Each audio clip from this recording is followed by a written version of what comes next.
Welcome to our 2021 Self-Direction Virtual Conference Series.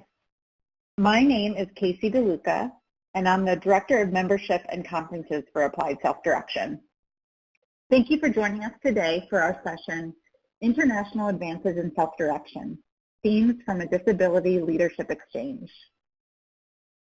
I'm going to run through a few quick housekeeping issues before we begin. You can submit questions and comments at any time during the session by using the Q&A pod in the lower left-hand corner of the Adobe Room. If you experience any audio or technical issues during today's webinar, you can send us a message again by either using that Q&A pod or emailing us at membership@appliedselfdirection.com. We have 4 speakers today. Val Bradley is the President Emerita of HSRI and a nationally recognized expert in the intellectual and developmental disabilities field. We also have Bevan Croft, a research associate, and Miso Kwok, a policy analyst at HSRI.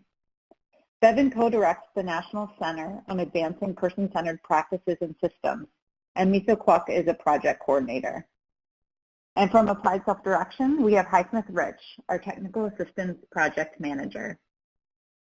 So at this point, I will turn things over to Bevan to get us started. Hi, everyone, and thank you, Casey. We're really glad to be here and share with folks about a 2-day match that we had, that we held in September 2019, which seems like 5 years ago, but it's actually less than 2 years ago. The match was held in Boston, and I will set the stage for the discussion by sharing a bit with folks about who we brought together and how the days were structured, and then my colleagues will share a bit more with you about what we learned and what we've taken away. So,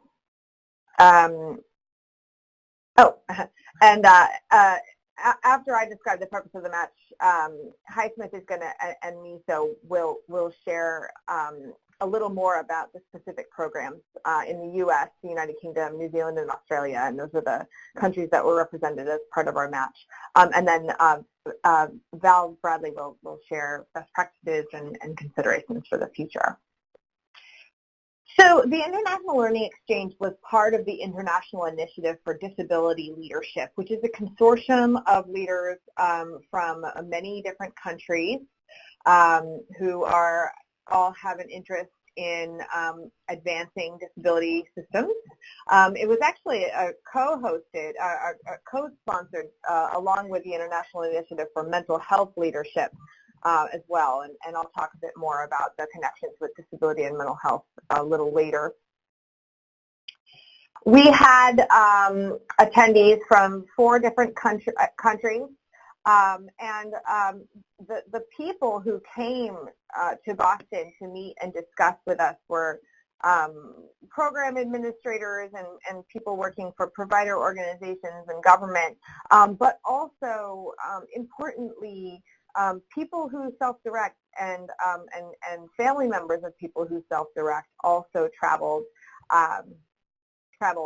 to Boston to come together with us. So there was sort of a rich breadth of professional and lived experience represented at the match across the different countries. So over a course of 2 days, we had a pretty highly structured agenda, and we packed a lot in.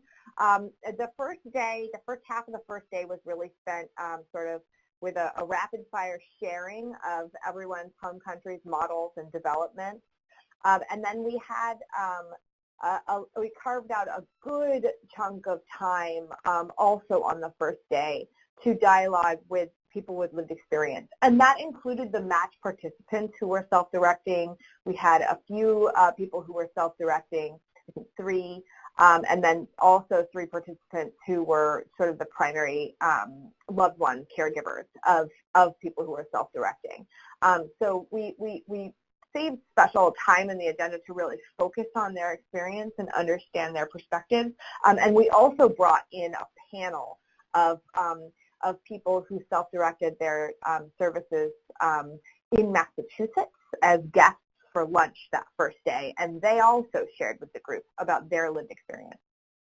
And then for the remainder of the 2 days, we used a series of World Cafe formats, which is essentially a structured format that promotes maximum mixing of people and perspectives to kind of shift between stations talking about different topics. And the topics were all around what are some common challenges for self-direction, what are potential solutions, how do we make sure that we're holding the gains, so when we come up with something good, how do we make sure that it sticks, and what do we need to do in the future to advance the field.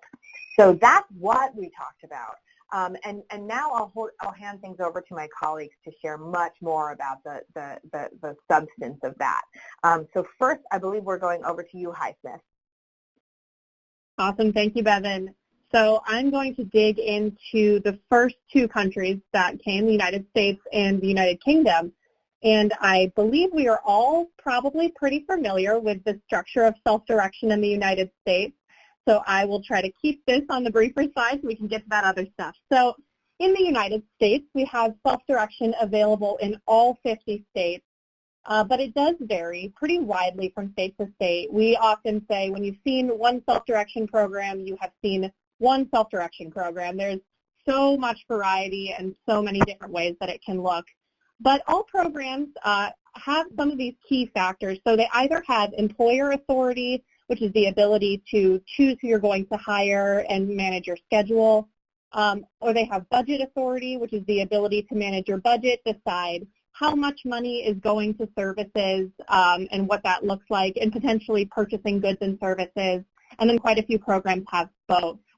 So individuals who are self-directing have reported improved quality of life, less unmet personal care needs, and reduced primary caregiver fatigue. So there's been a lot of really great findings from self-direction. But there's also been some difficulties.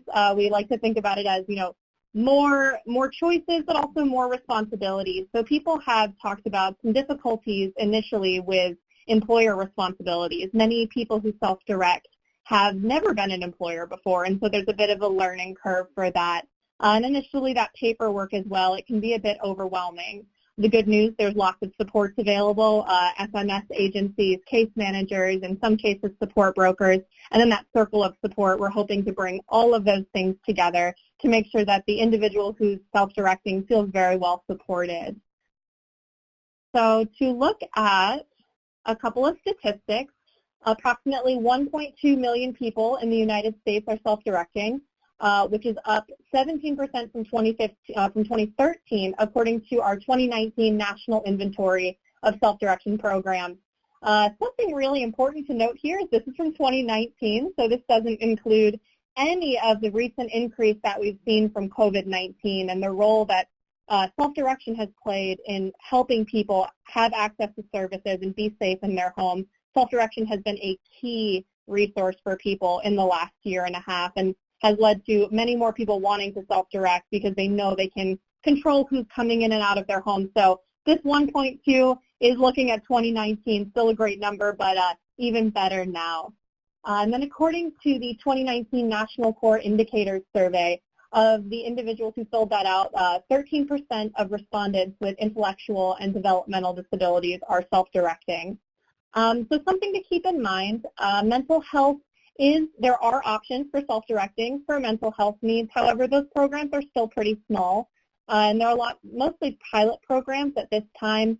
So we're looking at under 100 people, but this is really exciting. We're right at the beginning of mental health really taking off in self-direction, and we're seeing good things so far. And so now we're going to go across the pond into the United Kingdom, and so adult social care policy is set by the Department of Health and Social Care and implemented by locally elected councils. So the roots of self-directed support, began in the 1970s with the independent living movement, but there was direct legislation that was introduced in 1997 that was a significant landmark. So that gave local authorities the power to make cash payments for people so that they could organize their own care.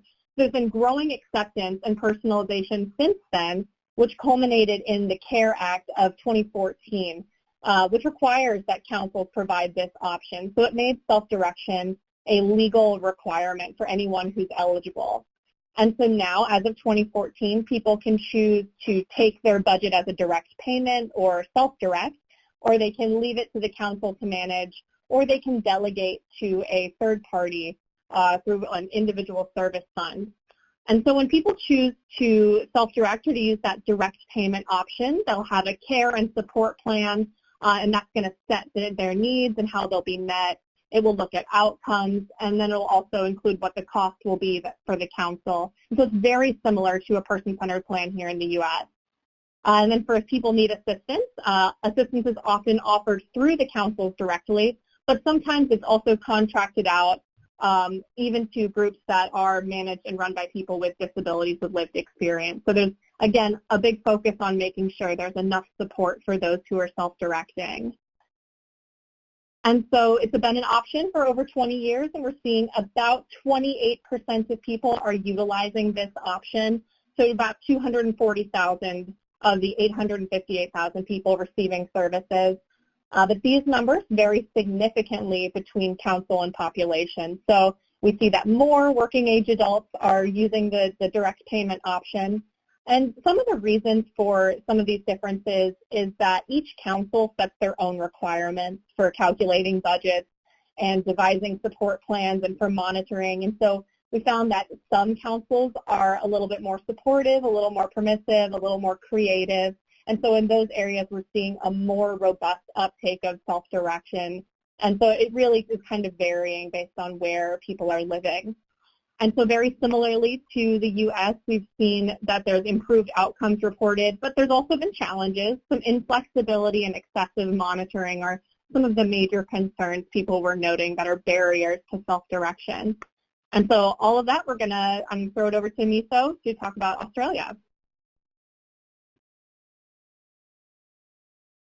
Hi, thanks, Highsmith. I will start with Australia. So Australia's disability services and supports are run by the National Disability Insurance Scheme, also for NDIS as a short. The change to NDIS started getting proposed in 2011. This passed in 2013, and it was the single largest reform that Australian public services experienced ever since the introduction of their national health care system. And what's really significant about this is that NDIS integrated different types of social services into one unified funding source that is administered by the National Disability Insurance Agency. And it also part of this is that turning the disability support services from this welfare model to an insurance model, and it enables people who are accessing the services to have the funding from their end to be able to purchase services, equipment, and other forms of paid support. So at the time of the match, when we had the presenters from Australia come, and they shared that there were about 300,000 people enrolled, but the target population that NDIS is hoping to reach is much larger. So 467,000 people is the number that they are aiming for eventually, and the target population, people who qualify for enrolling in NDIS, is people with disabilities, including people with psychosocial disabilities. I think it's also worth noting that this transition to NDIS unified not only the funding, the different types of social services, but also it is an effort to make sure across the different states and territories within the Australia, that it will be like a one system throughout Australia. Next slide, please. So the people who are accessing services through NDIS can have their budget managed either by the agency itself, the NDIA, or support organization, also known as like plan management, or purest form of self-direction where they individually manage their budget.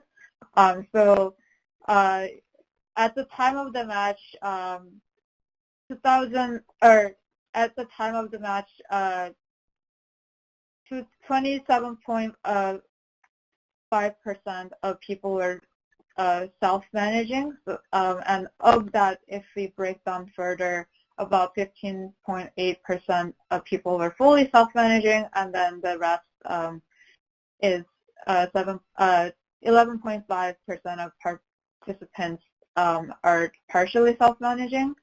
So they also noted that the number of people who are self-managing their budget, it is gradually increasing, and it tends to be people who are younger, and they also noted that they tend to have better outcomes.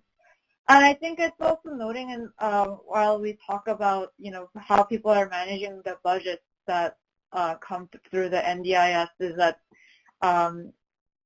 people who get to self-manage, it's not always like an option that gets offered. So people who are sharing their experience from Australia noted that people sometimes get screened out by people who are helping them get started with their services. So in the later parts of this presentation, I think we'll talk more about kind of experiences and barriers, but I think it's worth noting that even people who may want to and may be able to actually participate in this fully self-managed model, sometimes they get screened out by the system and not get offered this option. So that concludes my part about Australia, and we'll hop over to New Zealand. So next slide. At slide 12. So New Zealand prisoners mentioned that their disability service system is pretty small, and meaning like just about like a 16th portion of their health services budget gets put towards to the disability services, and they assure that 34,000 people are receiving disability supports, and of those, 17,000 people are receiving home and community-based services. And at the time of the match, about 7,000 people were self-directing their own supports, and people who are self-directing tend to be young, so like younger than 65, and people who have long-term disabilities. So that's some of the kind of characteristics and background on New Zealand disability supports and self-direction. Next slide, please. So in the self-direction, I think it really came about in New Zealand in 2012 when they introduced like this new model that emphasized individualized funding and local area coordination. And so since then, there has been like multiple projects to get people to like really have individualized funding and be able to see how the self-direction goes. One of the most notable projects was carried out in 2017, where people in a certain geographic region like got personal budgets and had a complete control over how they were able to use their money, and they were able to use this budget for a wide range of supports and services. Like, for example, it could be home support, respite, or vocational services. And so initially there are a lot of concerns about, like, are people going to kind of just take advantage of having complete freedom with their money? But like with this project and with other projects, people found that it's the fraud is actually almost non-existent. So I think that's a good thing that came out of that study. But final thing that I'll note about New Zealand is that there are growing concerns of how much more bureaucratic it's been becoming. And I think we'll certainly talk more about that in the later parts of the presentation, but it almost kind of going against the benefits of self-direction, where you are given opportunities to have individualized, like, ways of doing things. But people from New Zealand at the match share that it's just becoming more bureaucratic over time. So those are some of the findings that were shared in the during the match. So that concludes my portion of the presentation. So now I'll pass the mic to Val.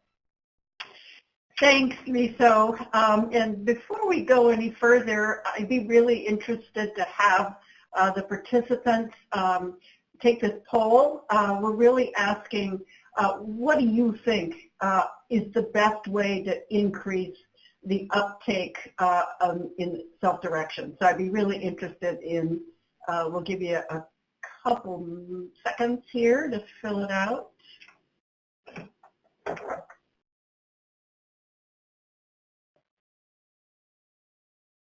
While you're taking the poll, I just want to point you to the resources section because the four of us on the presentation today co-authored an article that really captured a lot of what went on in that match, part of which we're presenting here today. And you can see that number 2 in the resources, the Journal of Integrated Care article, is really what this presentation is drawn from, if you want to take a look at that.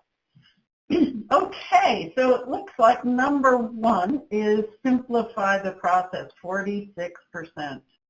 That's intuitively what I would have expected. Make it a requirement that participants are given the option to self-direct at every planning meeting, seems to be number 2. And then with the rest of the options sort of spread evenly. But yeah, simplify the process is something I think we hear over and over again. So thanks, Casey. You can take the poll down. I just want to say that a lot of what I'm going to be talking about and what my colleagues have talked about, you also heard some of, if those on the presentation today tuned into Lynn Breedlove last week in his presentation. And you'll see some themes that are very similar. I think it's also interesting to note that though the people who came together in Boston just pre-pandemic all came from different countries with different programs structured in different ways, that there was quite a consensus, really, about best practices and obstacles. So I found that very interesting. Okay, so first, we talked a lot about how do you let communities of people with disabilities and family members know that self-direction actually is an option. So it's very important to engage communities so you can help them identify the resources and supports that are available for self-direction. And also developing materials in plain language, not in bureaucraties, that are both accessible but also recognize different cultures, language groups, etc. Because we tend to find that families and individuals who are drawn to self-direction, at least initially, are sort of middle-class families, not necessarily culturally diverse. So making sure that this idea of self-direction is reaching across cultures. And I think it was the strong feeling that really beginning with so-called low-hanging fruit, meaning people who are dissatisfied with their current services. In the research that we've done, we found that a lot of people who just don't like their congregate setting or whatever the support is, particularly people with autism who sometimes don't feel that they are accommodated in our traditional DD systems, really gravitate strongly to self-direction. Also, introducing self-direction early to people making the transition from school to work, and beginning to educate young people while they're still in school, and also helping their families to understand the positive aspects of self-direction. Also, assuming competence of the individual to avoid gatekeeping. Miso mentioned that in Australia, and I believe in other places, some people are screened out because of initial perception that they're not capable of self-directing. One of the participants thought that it might be a good idea to create a trial period because some people are really fearful that if they self-direct and it doesn't work, then that they won't be able to go back to whatever their support services were. So one thing to think about. Also make sure that people have access to information, advice, and support. Person-centered planning, obviously very important when it comes to self-direction. And many of the participants felt that the whole person-centered planning template really ought to be memorialized in legislation, policy, and or regulation. And they cautiously wanted to advance the notion that it's important to really strike a balance between being really flexible, but ensuring at the same time that the process is somewhat standardized so you don't avoid arbitrary or subjective judgments. And that's a very delicate balance, but an important one to keep in mind.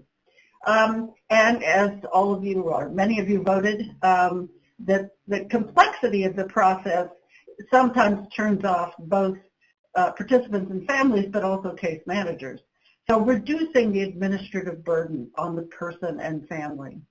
And finally, be transparent. As the person begins to think about self-direction, let them know and their supporters know exactly what the menu of services is and what budget amounts we're talking about.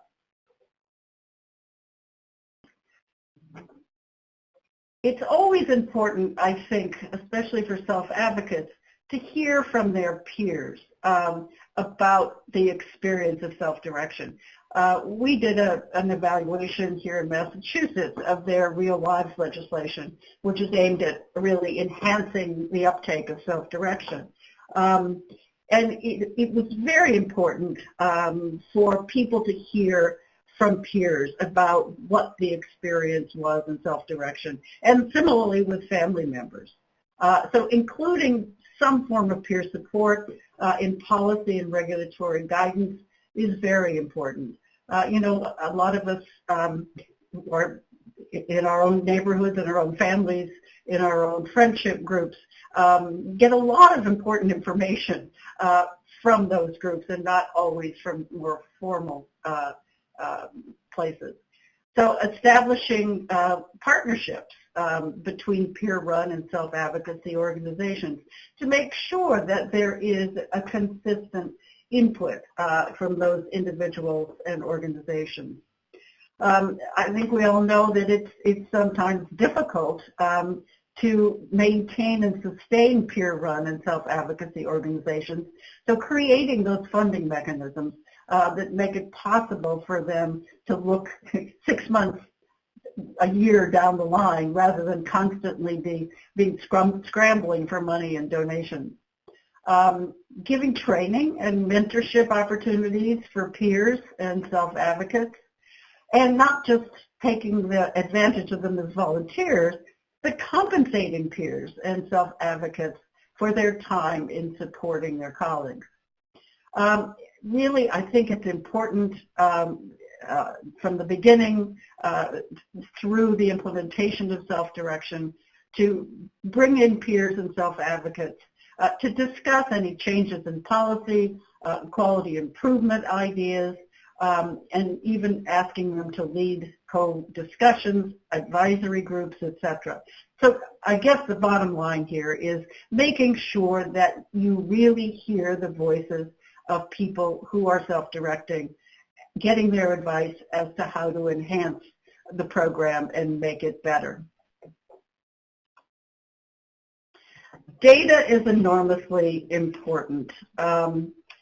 We really need to involve people who are self-directing in the design of quality improvement and evaluation efforts.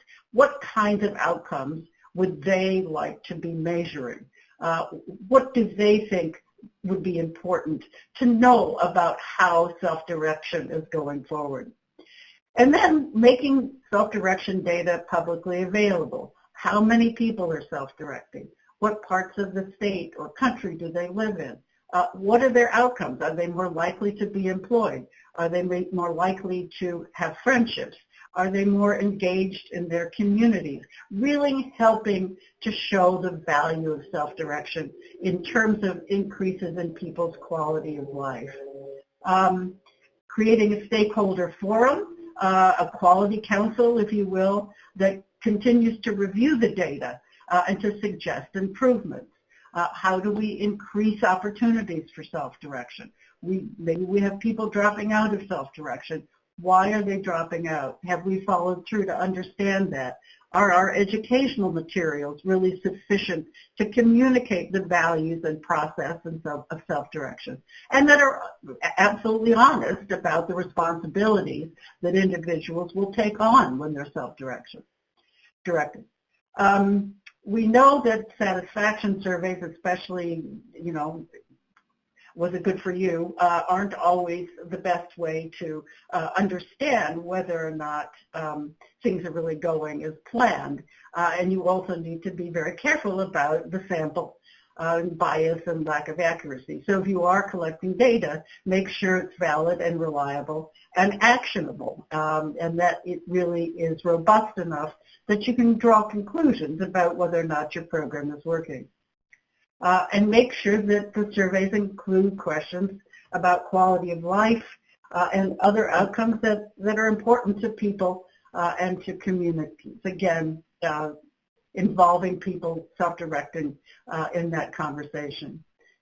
Again, providing stakeholders to provide feedback and employing multiple and accessible research methods. The data is crucial. It's crucial for quality improvement.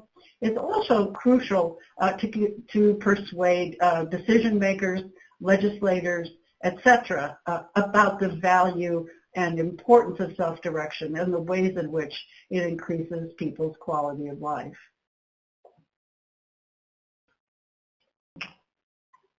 Adequacy of the direct support workforce, and I think, do we have a poll here, Casey?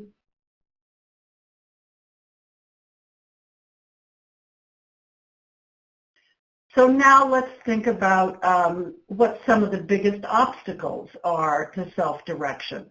So I'll give you a minute or two to think about that.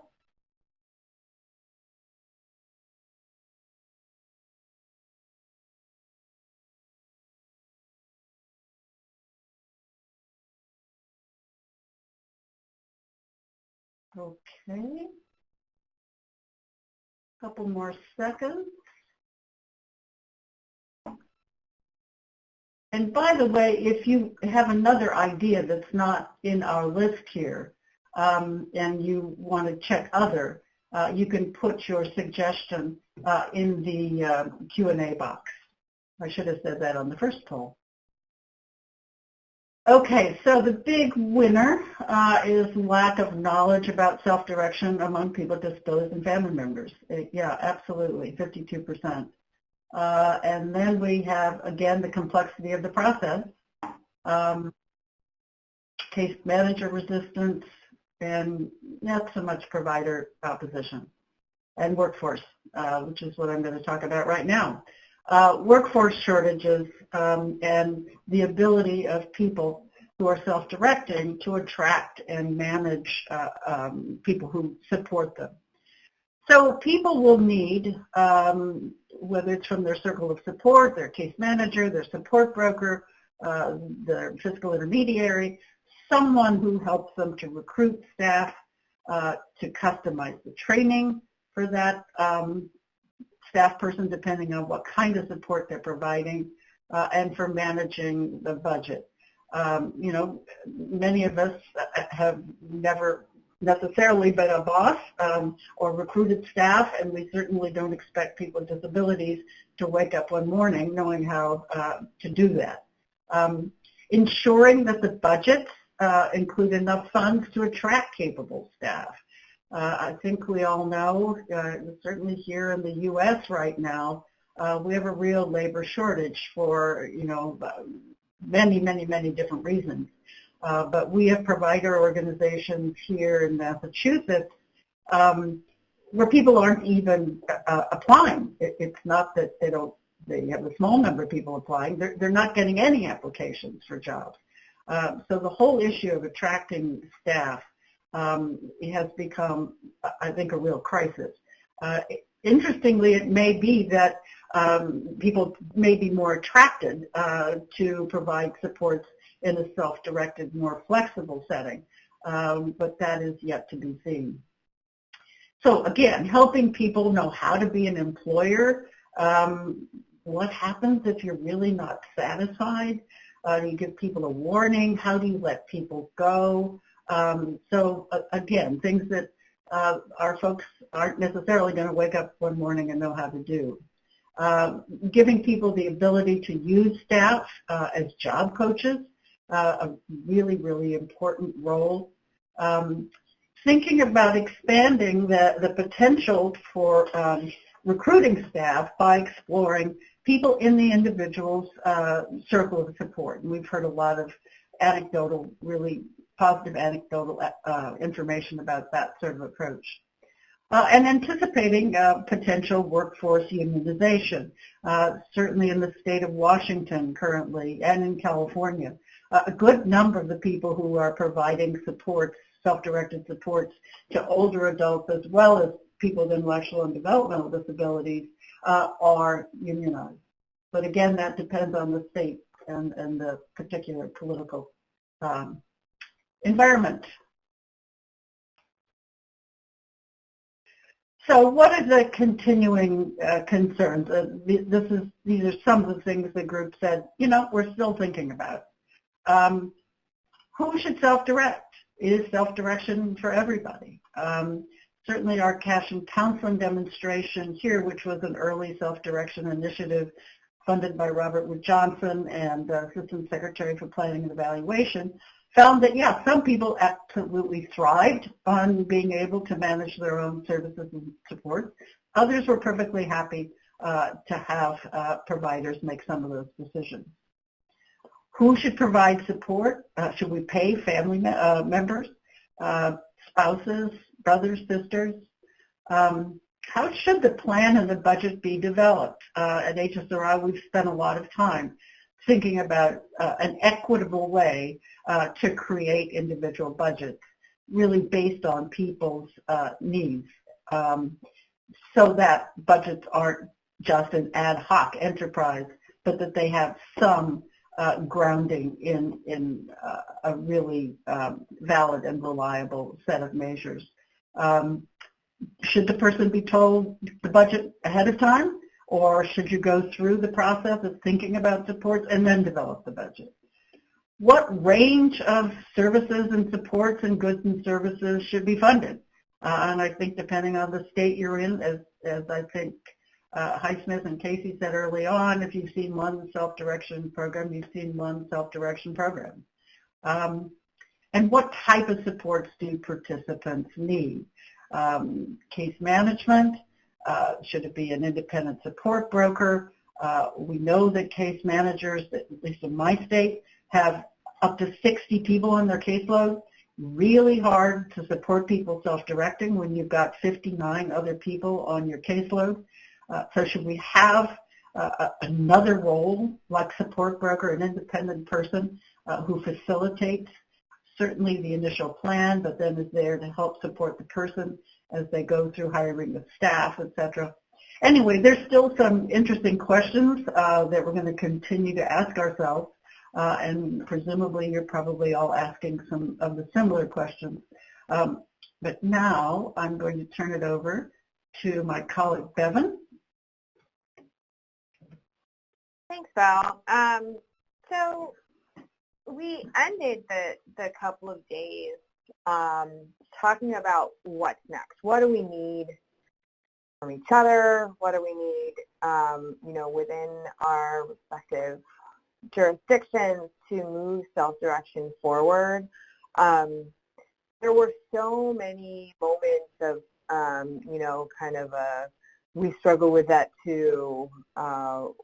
We have this challenge too over the course of the day, and so the 2 days, and it was neat to see some of the synergies just across all of us about what are the ways that we can really be, where should we be focusing our energy and our efforts to really make it so that self-direction lives up to its promise.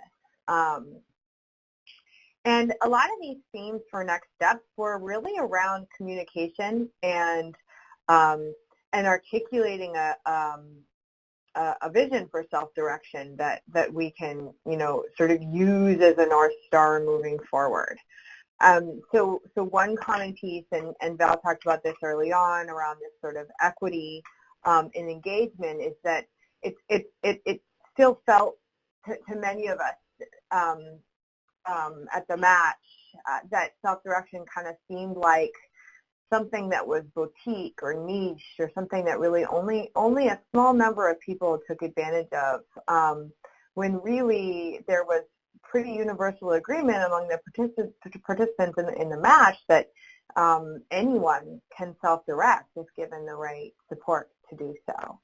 And so moving from that premise, a lot of our next steps were about communication and education and building demand for self-direction through educating people to expect more out of their service and support systems.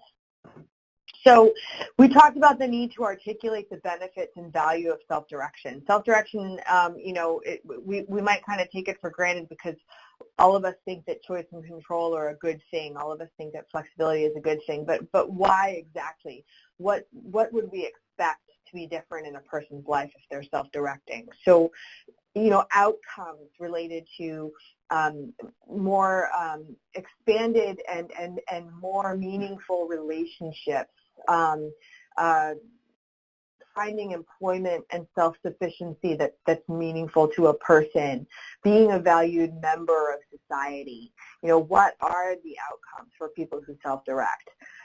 We need to make a better case for those long-term outcomes and connecting the dots for folks about how self-direction can get you there. As I just mentioned, we really need to bust the myth that, self-direction is only for a certain kind of person who, is already independent or doesn't have too complex needs, when the reality is, and the stance of everyone at the match was that whatever your life circumstances, whatever your personal characteristics, you can self-direct if you have the right supports in place to do that. So how do we demystify that and correct those misperceptions? Lived experience was a very strong theme throughout the match, and we really felt that the most powerful movers of self-direction are people who are self-directing, who share with their peers why it's important to them and how self-direction can be harnessed as something that can transform lives. We all agreed that we need to keep self-direction part of the conversation. So showing up to conferences and webinars and having groups and just, just talking about self-direction, bringing it up. It was really exciting when then candidate Biden's disability platform came out, and it included a note that the HHS should be directed to sort of provide guidance to expand self-direction. Just having self-direction be a bullet point in those sorts of things is so powerful and so important.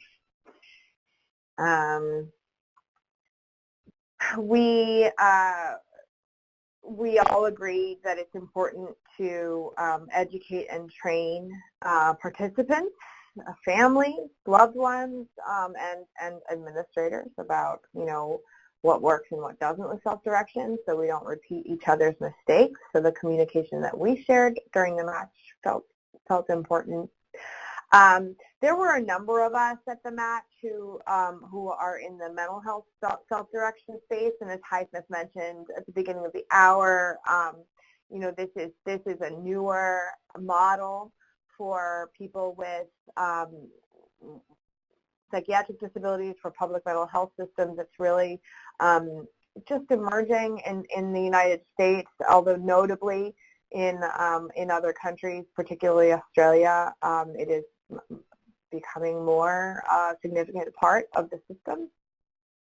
So we need more research, more examples, particularly in the mental health space. We talked about kind of in terms of building demand for self-direction, setting the expectations for self-direction. Self-direction should be part of the curricula for people in schools, so that during that transition to adulthood, young people know that self-direction is an option for them. And then finally, our final recommendation, I think, is a very actionable one, and that's that the international community should, and specifically since it was IIDL, the International Initiative on Disability Leadership and Mental Health Leadership, that brought us together, that that group could craft a universal statement on self-direction to sort of reinforce the shared struggles and hopes that we had at the match, and to create and solidify some cross-national collaboration on self-direction. And I hope that we can all be a part of that moving forward. So I believe that is it for our presentation, and we have some time for questions. Please do give us your questions, and Casey, I'll turn things over to you. Great, thank you so much. And a reminder for folks, you can submit your questions using that Q&A pod in the lower left-hand corner of the Adobe room. So we got a few that came in during the presentation. The first one, Bevan, do you want to answer this first? Can you share more about how you work with people with lived experience to inform the match? Yeah, sure. So it started, so we drew, with the lived experience piece, we drew from the experience, at the Human Services Research Institute that we've had over the years in really centering lived experience in the work that we do. And so if that's in our research, it's engaging and partnering with fellow researchers who have lived experience and working with communities to set the research questions. In the National Center on Advancing Person-Centered Practices and Systems, it's about making sure that people with really a diverse range of lived experience are represented and at the table. So we've learned and are learning about engaging people with lived experience, and we tried to deploy some of what we've learned in the match. And in the beginning, at the beginning. So we made sure to have on some of our staff members who have lived experience. We have a team member at NCAPS who was who herself self-directed and her services, and so she was engaged in the planning of the match from early on and helped us to host it. And then when we invited folks from other countries, we made sure to specifically encourage that countries, that people with lived experience come to the meeting. So we tried to make it a welcoming space. And then when we set the agenda, we made a lot of space for lived experience perspectives. We knew that the wonky stuff, the programmatic stuff, was going to come out, and that we had to, kind of go over all of the technical details. But we also wanted to be sure that we gave a good amount of focus to just what's it like? What are the pain points for people who are self-directing? What do they wish could be different? What do they want to remain the same?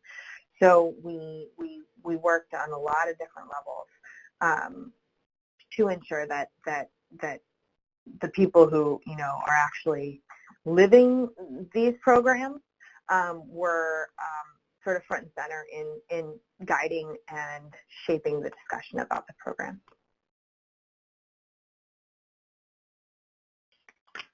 Thank you, Bevan. We received another question, Bevan, asking which White House policy plan referred to self-direction.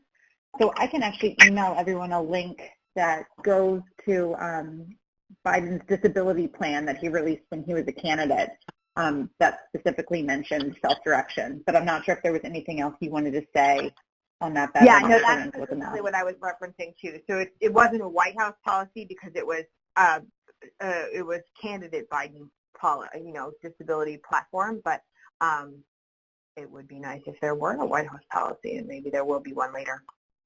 But I do know it, and we were really excited to tune into Alison Barkoff's speech yesterday for Applied Self-Direction, that we have a champion who herself has lived experience with self-directing, or with a family member self-directing in the leadership position at the Administration for Community Living. So it's hopeful times, I think.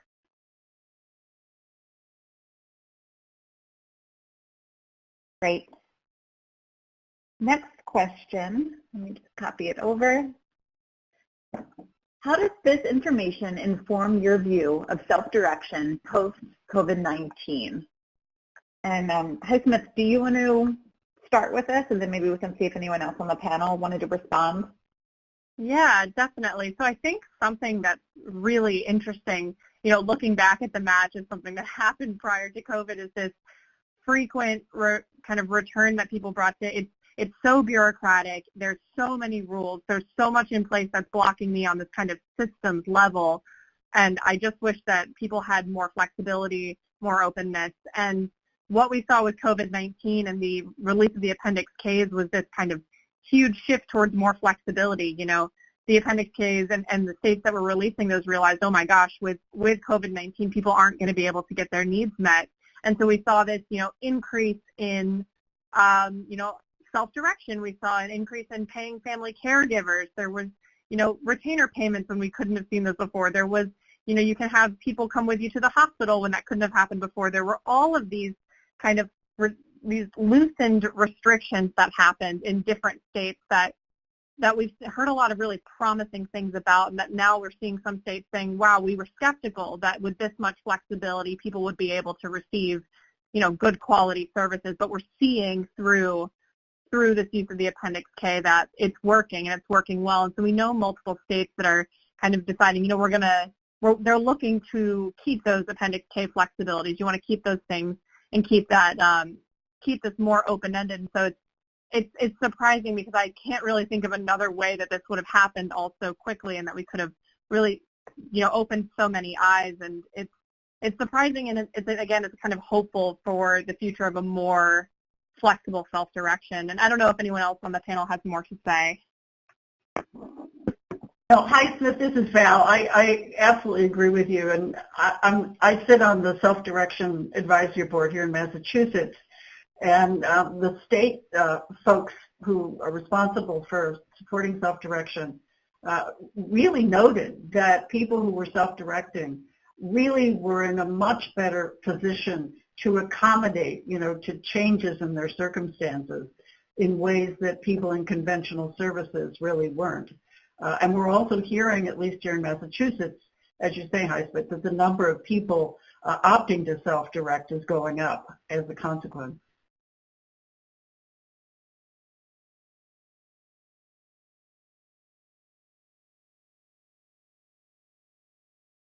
Great.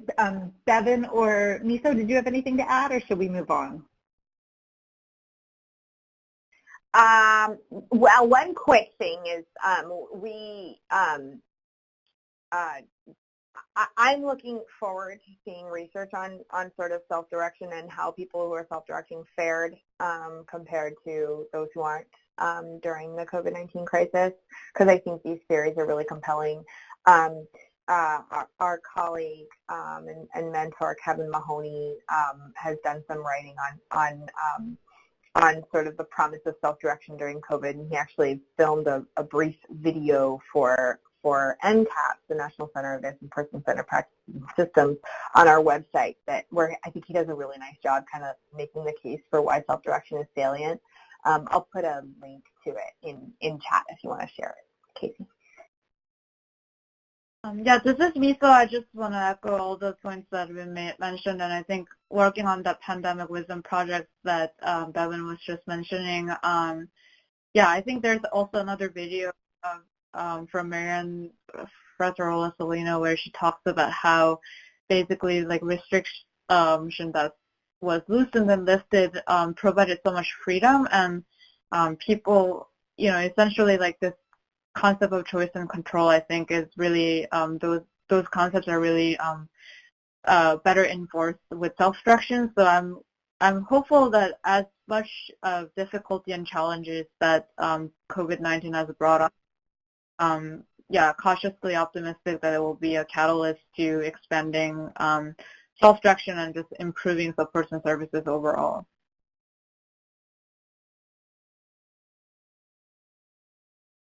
Thank you. This next comment we received, Val, when you were doing your part of the presentation, and I wasn't sure if you all wanted to respond to it. I feel like the state or federal funding sources and related policies are often in opposition to the mission of self-direction and may interpret guidelines in a manner which disallows the flexibility necessary to truly encourage freedom of choice in individual supports chosen. Yeah, this is Val. I definitely agree with you. I mean, self-direction was really sort of grafted on, to home and community-based waivers, just like HCBS was grafted onto Medicaid. And it's never really been a national program, as it has been in New Zealand and Australia, where you really can group regulations and policies around a national initiative rather than making people at the state and local level sort of cobble together self-direction as best they can. So I think as we've talked earlier, I think we do have a sympathetic ear in Alison Barkoff and probably others at CMS to really come up with a set of recommendations about ways in which self-direction can be made less cumbersome, less bureaucratic, while of course still maintaining the integrity of the program. But I think we've suffered from the fact that it just grew up very different ways in different places within a funding stream that was never really developed to support it in the first place. Highsmith, you may have something to add to that. I'm just thinking about this also. I totally agree with what you're saying, and then just how, so often these rules and everything are made from a good place of wanting to promote safety and how valuable that is, and how, we all think that safety is incredibly important, but sometimes safety is the only thing that's being paid attention to, and the rules are kind of created to say, can we check the box to say this person is safe, and that is very limiting when we think about all that self-direction can offer. And so it's about teaching people when they're creating this kind of legislation that you don't be thinking about it in that narrow way, think about it in this other way. And that is such a shift in thinking, particularly for people who are unfamiliar with this or who haven't seen it in action. Again, why it's so great that we have someone who's, high up, who has this lived experience, and we don't have to convince that this works. But it's, I think it's coming from a good place in a lot of cases, and yet, it does make it very limiting.